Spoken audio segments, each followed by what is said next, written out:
من حلويات العيد عندنا حلوى الفقاص اللي غادي نحضرها معكم ان شاء الله. هو من الحلويات المغربيه التقليديه اللي كنقدموها في الاعياد والمناسبات. اللي بغى يعرف طريقه التحضير مع المكونات يتبع الفيديو حتى الاخر، فرجه ممتعه.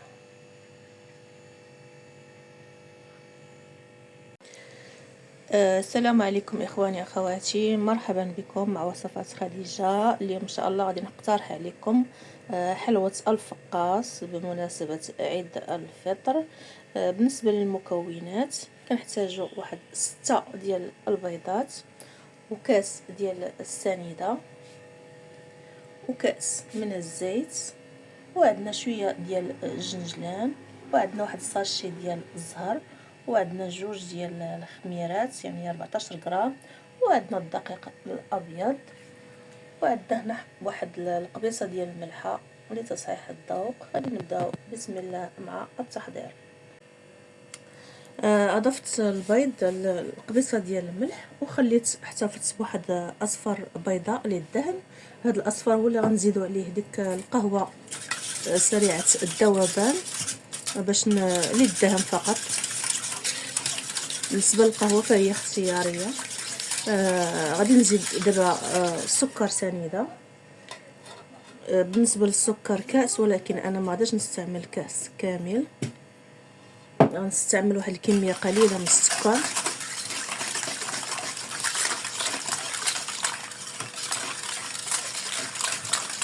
غادي نخلط مزيان،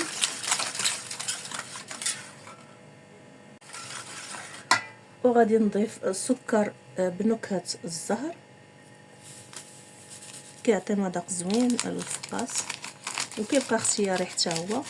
اللي ما عندوش الزهر ممكن يستعمل سكر الفاني، ولكن المذاق راه كيجي مختلف شويه. غادي نخلطو مزيان، وغادي نزيد هاد الجنجلان، ومن بعد غادي نزيد كأس من الزيت،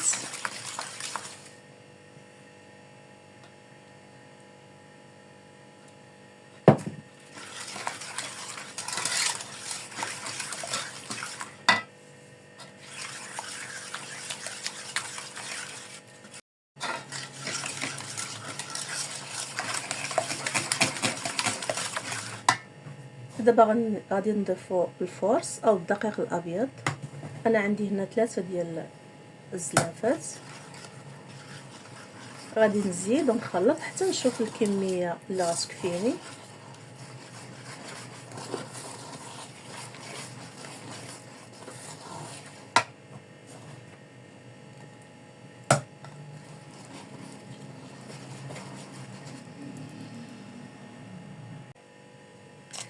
غنزيد دابا الخميره.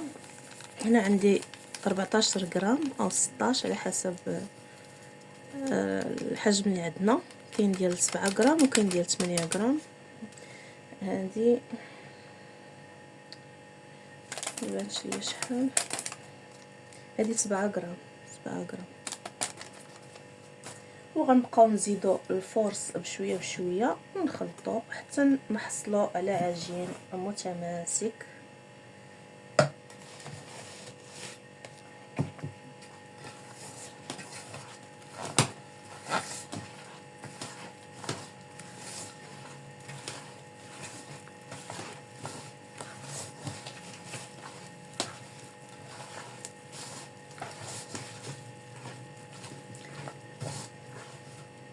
غنضيف كميه اخرى من الدقيق الابيض.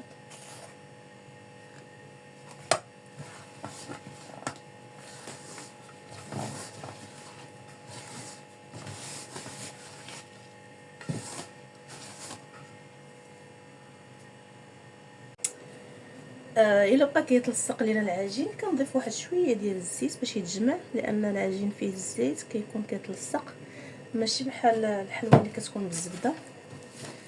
كندير واحد شويه ديال الزيت باش نجمع الخليط مزيان باش يتلصق ليا مع يدي.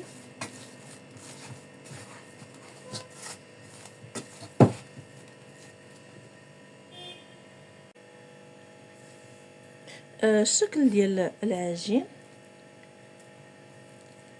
ما كيكونش قاصح وما يكونش خفيف بزاف. خديت قهوه سريعه الذوبان، ضفتها الاصفر البيض، هذا غادي نديروه للتزيين وغادي نخلط مزيان.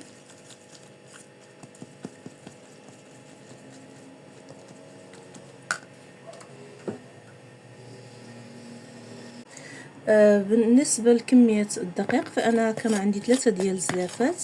تقريبا هز لي هذا الفقاس واحد 2 زلافات ونص. دابا غادي ناخذ واحد الطاوه باش نشكلو هذا الفقاس هذا. كناخذ واحد القطعه من العجين، تقريبا كنقسموا هاد الكميه على 4 وكندهنوا يدينا بالزيت وكنبداو نشكلو الفقاس على هذا الشكل هذا.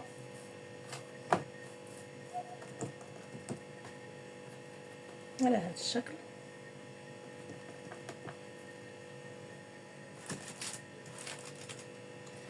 غناخذ قطعه ثانيه بنفس الطريقه.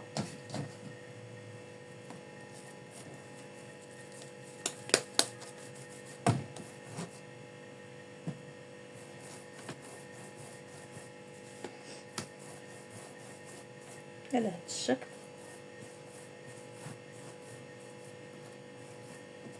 على هذا الشكل تقريبا.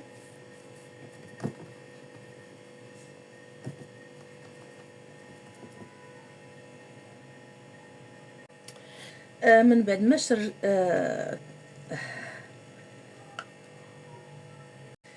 من بعد ما حربلنا العجين على هذا الشكل، غادي ناخذ داك اصفر البيض اللي خلطناه مع القهوه وغادي ندهنو به. بالنسبه للقهوه من الاحسن كندوبوها فواحد شويه قليل جدا من الماء، عاد كنزيدو اصفر البيض باش تذوب لينا مزيان. انا ما دابتش ليا مزيان. غادي ندهن الحرابل مزيان على هذا الشكل، وغادي ناخذ واحد الشوكه وغادي ندير واحد الخطوط على هذا الشكل هذا.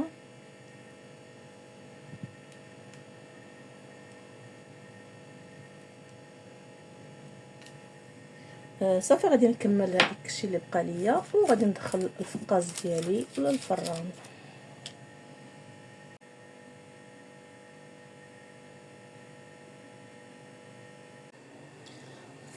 الشكل ديال الفقاس من بعد ما خرجته من الفران غادي نخليه دابا حتى يبرد تماما باش نقطعوه ونرجعوه للفران.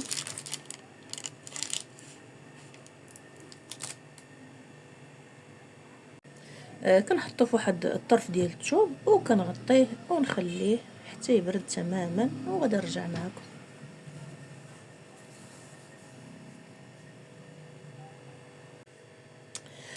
من بعد ما بردينا الفقاس دابا غادي ندوزو لعمليه التقطيع. غادي نقطعوه باش نعاودو ندخلوه الفران ويتحمر.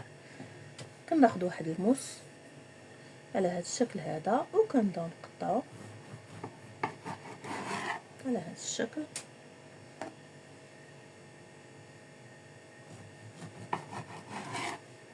على هذا الشكل.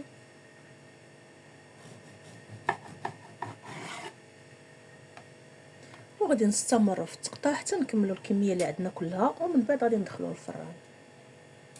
من بعد ما قطعت الفقاس ودرتو في الطاوه ديال الفرن، دابا غادي ندخلوه للفران باش يتحمر.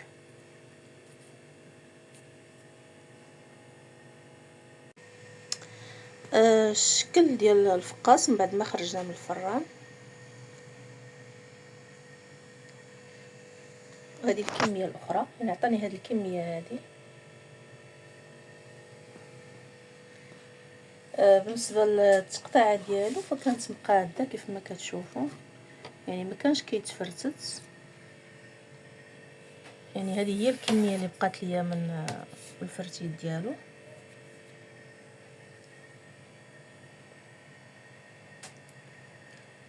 نتمنى هذا الفقاس يعجبكم وتجربوه بالصحه والراحه، وغادي نخليكم حتى نتلاقى معكم في فيديو قادم ان شاء الله.